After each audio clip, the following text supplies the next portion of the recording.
لە ستۆدیۆیە نیاز ئەرگوشی جێگری سەرۆکی دەستگای گشتی کاروباری مینە لە هەرێمی کوردستان بەخێربەی بۆ ستۆدیۆی کوردستان 24. ئامارەکانمان پیشاندا کە هەرێمی کوردستان ڕێژەیەکی زۆر لە مینی تێدایە، بەڵام هەوڵێکی زۆر دراوە لە ماوەکانی ڕابردووە کە خاکی هەرێمی کوردستان لە مین پاک بکرێتەوە. تا چەند هەوڵەکانتان سەرکەوتوو بووە و چ ڕێگریەک هەبووە لەسەر ئەوەی کە نەتوانن ئەرکەکانتان بەڕێکوپێکی ئەنجام بدەن، یان تا چەند سەرکەوتوو بوون لەوەی کە وەکو بەرنامەداتان ڕێژاوە جێبەجێ؟ زۆر سپاس کاک عەمار، سپاس بۆ ئەم دەرفەتە. پێشەکی ئەمەوێ ڕۆژی 4/4 ڕۆژی جیهانی هۆشیارکردنەوە لە مەترسیەکانی مین و پاڵپشتیکردنی کاروباری مین لە تەواوی پیشەگەرانی کاروباری مینی هەرێم و عێراق بە تایبەتی و پیشەگەرانی جیهان بەگشتی پیرۆز بکەم و دەستخۆشیان لێ بکەم بۆ ئەوەی کە ژیانی خۆیان ئەخەنە مەترسی و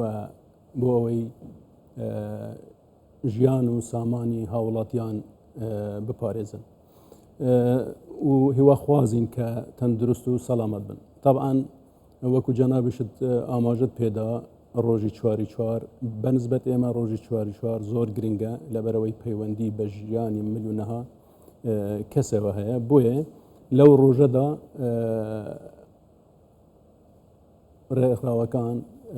دەستگاکانی حکومی وەکو دەستگای ئێمە، کەسایەتیەکان، هونەرمەندە بەناوبانگەکان، خودی سەرۆکی خودی کۆمکاری گشتی ئەمینداری گشتی نەتەوەی گرتوەکان وتاری تایبەتی خۆی هەیە لەو ڕۆژەدا. ئەمانە هەر هەمووی پەیامی پیرۆزبایی و پاڵپشتی خۆیان دەرئەبڕن بۆ پرۆسەی کاروباری مین لە جیهان و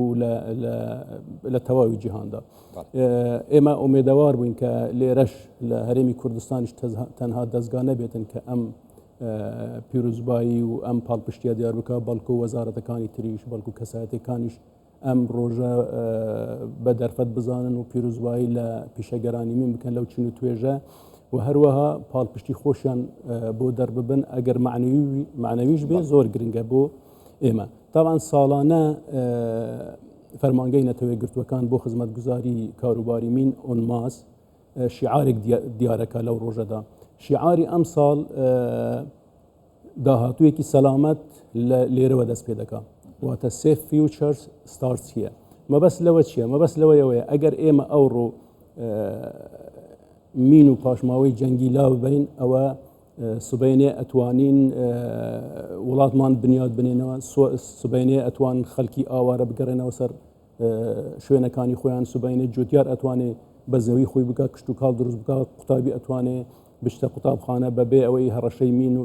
مەترسی مینی لەسەر بێ، گوند ئاوەدان بکرێنەوە. بۆیە ئێمە دەبی لەو ڕۆوە دەست پێ بکەین، چاڵاکیمان زیاتر بکەین، پاڵپشتی و کۆمەک زیاتر پەیدا بکەین تاکو ئایندەیەکی گەشتر و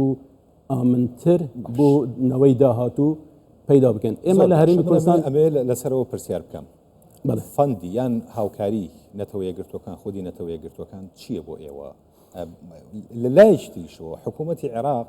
کە بەشێکیان بەرپرسیارەتی لەسەر شانم حکوومەتە میراتگری حکوومەتەکانی پێشتریش بەشێکی بەرپرسیارەتەکەی لەسەر شانت چەند هاوکار بووە لەوەی کە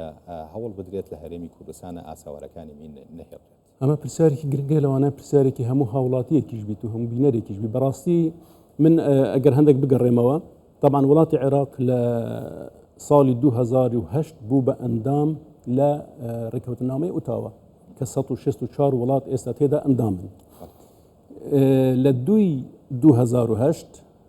دوو مەرجی گرنگ هەیە، یعنی دوو بڕیاری گرنگ هەیە. یەکیان ئەوەیە کە دەبێت لە ماوەی 10 ساڵ مینی دژە کەسی لە عێراق نەمێنێ بە هەرێمی کوردستانیشەوە. ئەوەی دووەمیان ئەوەیە کە مەخزوونەکانی ئەبێ هیچ مینی تێدا نەمێنێ. ئەوەی دووەمیان چارەسەر کراوە بە ماوەی 4 ساڵ هیچ نەماوە، بەڵام ئەوەی دووەمیان، ئەوەی یەکەمیان ببوورە لە 2018 مانگی دوو نەیانتوانی ئەم وعدە بەجێ بگەینن. بۆیە لە 2017 لە کۆبوونەوەیەکی ڤیەنا داوایان کرد کە 10 ساڵیکە درێژ بکەنەوە. وەلەوێش بە هۆکار، طبعاً هۆکاری ئەوە بوو کە شەڕی داعش بوو، ئەمنیەت تەواو نەبوو، بۆیە ئەم وڵاتانە دەنگیان پێدا کە ئەم 10 ساڵە بۆیان درێژ بکەنەوە. ئێستا ئێمە لەو 10 ساڵەینە، یعنی لە کۆتایی 2028 با بڵێن لە مانگی 2028 ئەبێ مینی دژە کەسی نەمێنێ. ئۆکێ، ئێمە لە ساڵی 2025 داین، وایە سێ ساڵمان ماوە ئەوە مانگی چواریشە عێراق ئەگەر بەو شێوەیە بەو ئیمکانیەتی ئێستا بێ محالە بتوانیتن لە 2028 ئەم وعدە بگەینێتە جێ کەواتە مەجبورە بێ لە 2027 دیسان داوای درێژکردنەوەیەکی تر بکە بەڵام بە هۆکاری بەهێزتر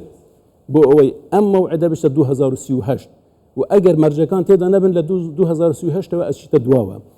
کێشەکە چییە؟ ئێستا ئێمە بوو نمونە تاقان کێشەی سەرەکی هەر ئەمن و ئاسایش نییە کێشە بودجێ تەرخانکراوە بۆ نمونە ئێستا ئێمە لە ساڵی 2019 لە ژێر ئیشرافی نەتەوەی گرتوەکان ئۆن ماس و هەروەها سنتەری نێودەوڵەتی جنێف بوو کاروباری مین خوتەیەکی استراتیجیان دانا هەم فەرمانگەی مینی بەغدا لەگەڵ دەستگای ئێمە لەوێ دیار کراوە تا ساڵی 2028 چەند پارە پێویستە یعنی بۆ حکوومەتی هەرێم بوو نمونە بینەوە تریلیۆنێک و نیوێک زیاتر پێویستە بۆەوەی مینەکانی ئێرە خاوێن بکەنەوە لەوێ بڕیار درا کە 16 ئەم تێچووە لەسەر حکوومەتی فیدرال بێ 16 لەسەر حکوومەتی هەرێم بێ 40 لەسەر کۆمەلگەی نێودەوڵەتی بێ ئێمە لە حکوومەتی هەرێم بەڕاستی مەرحەلەیەکی زۆر باشمان بڕی بەڵام نە حکوومەتی عێراق و نە کۆمەلگەی نێودەوڵەتی هاتنە پێش ئەو مەوزوعە هەر وەک خۆیمەوە ئەمە حاڵەتێک لە حاڵەتێکی تریشدا وڵاتی بەریتانیا 400 ملیۆن دلاری تەرخان کرد بوو بە بەرنامەی کاروباری من لە عێراق باشە ئەم بڕەپارەیە ئێمە پشتمان تێدا هەبوو کە 12.67 پشتی ئێمە بوو ئێمەش داوامان کرد و ئاڵۆگۆڕی نووسراومان کرد و بەڵام لە کۆتاییە بەداخەوە یعنی لە مانگی دەی 2024 جوابێکمان وەرگرت وەڵامێکمان وەرگرت بە نووسراو کە ناتوانن ئەم بڕەپارەی خۆمان پشتی خۆمان کە نزیکە 7 میلیارد زیاتر بوو بۆ ئەنجامدانی چەند پرۆژەیەک لە پارێزگاکانی هەرێم ناتوانن جێبەجێ بکەن بەڕاستی ئەمە کارەساتە ئجا لێرەوە من بە دەرفەتی دەزانم داوا لە بەڕێز دکتۆر هەڵۆ مستەفا بکەم وەزیری ژینگەی عێراق کە چاوێک بەو بڕیارەدا بخشێنتەوە و ئەم بڕەپارەیەمان بۆ دامکە چونکە ئێمە تیممان هەیە کاک عەمار یعنی ئێمە نزیکەی 100 تیمی جۆرە و جۆرمان هەیە 35 تیمی میلابەریمان هەیە لە کێڵگەمینە ئیشەکەن بەڵام ئەوان لە بەغدا هیچ تیمێکیان نییە زۆر باش من ئەگەڕێمەوە بۆ دروشمەکەی نەتەوەیە گرتوەکان بۆ ئەم ساڵ دروشمەکان دروشمێکی جوانە بەڵام خەڵکی ئێمە چی لە دروشم کات لە کاتێکا ڕۆژانە بێ بە قوربانی مین وەک ئەبینین نەخۆیان وەکو نەتەوەیە گرتوەکان وەک باسیەکەی هاتوونەتە پێشەوە هاوکار بن نە ئەشتوانن زەختێک لە حکوومەتی عێراقی بکەن کە هاوکار بێت بۆ ئەم پرسە چونکە هەتا ماوەکە درێژترە بێتەوە جەناب تەزانی قوربانی زیاتری بێتەوە حل چییە بۆ ئەم بابەت خۆی بە ئەوەش لەبیر نەچێت تامان نەتەوەی گرتوەکان وڵاتانی بەخشێنەر زیاتر لە ڕێگەی ئۆنماسەوە پارە دەدەن بە ڕێکخراوەکان لە هەرێمی کوردستان و هەروەها ئەوانیش پارەیەکی زۆر دابینەکەن بەڵام کێشەیەکمان هەیە لەگەڵ ئەم کۆمەلگەی نێودەوڵەتیش ئێمە تا ئێستا نازانین چەند پارە بۆ هەرێمی کوردستان دێت لەو بەڕپارەی کە دەدەنە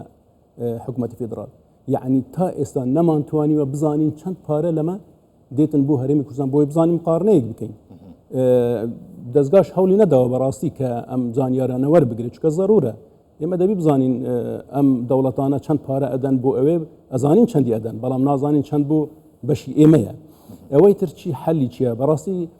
چارەسەر هەر ئەوەیە کاک عەمار لە ناحیەی با بڵێن لە ئاستی پاڵپشتیکردن من باز دەکەم کە بڕەبوجەیەکی باشدا بندرێتن و هەروەها لەگەڵ حکوومەتی فیدرال طبعا دەبێ گفتوگۆ بکرێ و داوا بکرێتن کە بڕەبوجەیەکی زیاتر چونکە وەکو جەنابەت گوتە ئەوان میراتگیری حکوومەتی بەعسن و دەبێ هەندێک بەرپرسیاتی وەربگرن ئێمە داوایان لێ ناکەین قەرەبووی ئەوە بکەنەوە کە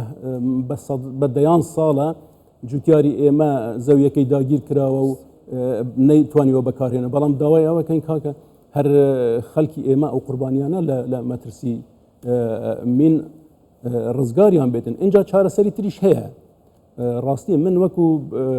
خۆم یعنی ئێستا لە ڕێگەی ئەوە پێشنیارەکەم هەندێک تەنها دەستگا نەبێ من پاک بکاتەوە ئەکرێ وەزارەتەکانی تریش بەشدار بن بۆ نمونە وەزارەتی ناوخۆ ئەتوانێ ئەگەر وەزعی اقتصادی باش بوو وەزعی ئابووری هەرێم باش بوو دەتوانن بەرگری شارستانی تیمیان هەبێ بەڵام بە فرسەتی دەزانم ئێستا لێرە باسی پاسەوانی سنوور بکەم. پاسەوانی سنوور پێم وایە هەموو خەرجەکانی لەسەر حکوومەتی فیدراڵە دەکرێتن سێ چوار تیمی لە هەر پارێزگایەک تیمێک دوو تیم دابدرێتن بەڵام بە مەرجێک لە ژێر ئیشرافی ئێمە بێت چونکە دەبێت بە پێستانداردی جیهانی کار بکەن دوای ڕاهێناونە ئەمانە ئەم تیمانە ئەتوانن هەریەکە لە پارێزگای خۆی هاوبەشی ئێمە بن. ئەمە لە کاتێکدا زۆر زەرورە چونکە کاک عەمار ئێستا لە هەرێمی کوردستان بەڕاستی بەداخەوە ڕێکخراو نەماون ڕێکخراوەکانمان نەماون ئێستا ڕێکخراوی مەگ لێرەیە کە تاریخێکی هەیە مێژوویەکی هەیە لێرە بەڵام دوایەوەی ئەو بڕیارەی ئیدارەی ئەمریکا ئێستا بەداخەوە ئەوانیش چەند تیمێکی کەمیان لە دهۆک و سلێمانی بەجێشتووە و 130 تا 140 ستافیان وا خەریکن دەنێرنەوە ماڵێ زۆر ئیجبارن. باش سپاس بۆ بەڕێستان بەڕێز نیاز ئەرگوشی جێگری سەرۆکی دەستگای گشتی کاروباری مین لە هەرێمی کوردستان کە لەگەڵ زۆر سپاس مەمنون.